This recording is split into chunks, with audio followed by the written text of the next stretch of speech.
इनके लिए पैगाम यह है कि यूनिवर्सिटी के लिए दुआ करें और जो काम हम कर रहे हैं बच्चों की तरबियत के लिए, बच्चों में माशाल्लाह पहले भी अच्छी अंडरस्टैंडिंग है और इस वक्त जो फूड की क्वालिटी है वो हमने चेक भी की है, उस पर पहले से भी चेक रखा हुआ है, बहुत अच्छी है क्वालिटी। और बच्चों ने जो अभी ख़रीदारी कर रही हैं खाने पीने की और खाने पीने के अलावा चीज़ों की, उन्होंने उस क्वालिटी के मुतालिक तसल्ली बख्श हमें रद्द-ए-अमल दी है।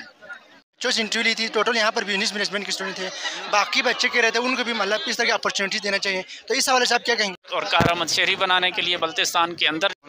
सर आप क्या कहेंगे आज के प्रोग्राम के हवाले से? आज का प्रोग्राम हमने जो यहाँ पे विज़िट किया बहुत अच्छा लगा। इस तरह के इवेंट्स जो है ना साल में एक दफ़ा नहीं बल्कि गाहे भी गाहे इस तरह के अरेंजमेंट्स होनी चाहिए और स्टूडेंट्स को भी इनकरेज करने चाहिए जो इस तरह की एक्टिविटीज़ कर रहे हैं, ख़ासकर BBA स्टूडेंट्स जो आज स्टेप लिए हैं इन्होंने, अच्छी बात है। इसको आगे ले जाए और ग्रूम करें और बाकी स्टॉल्स के भी हमने दूसरी साइड पे भी है, उस पे हम जा रहे हैं, वहाँ पे भी हम देखेंगे।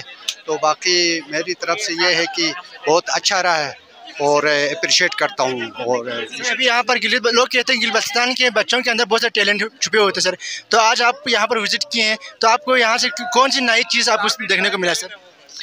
मोस्टली यहाँ पे जो हमने चीज़ें देखी है वो सारी जो है ना लोकल प्रोडक्ट्स है। इन प्रोडक्ट्स को भी जो है ना आगे मार्केटिंग करनी चाहिए और इससे न सिर्फ एक किसी इंडिविजुअल का फ़ायदा है बल्कि इसमें पूरे इलाके का फ़ायदा है। तो सबको जो है ना इस तरह की एक्टिविटीज़ को इंकरेज करना चाहिए और इसको आगे मज़ीद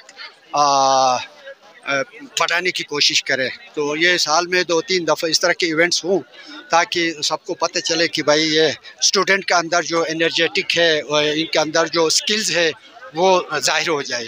नाज़रीन के क्या पैगाम देंगे सर? नाज़रीन के लिए भी मेरी तरफ से ये है कि आप सबको जिधर भी रहें खुश रहें, आबाद रहें और be nice all around you. Thank you sir. Thank you. Thank you sir. Thank you. अल्लाह हाफ़िज़।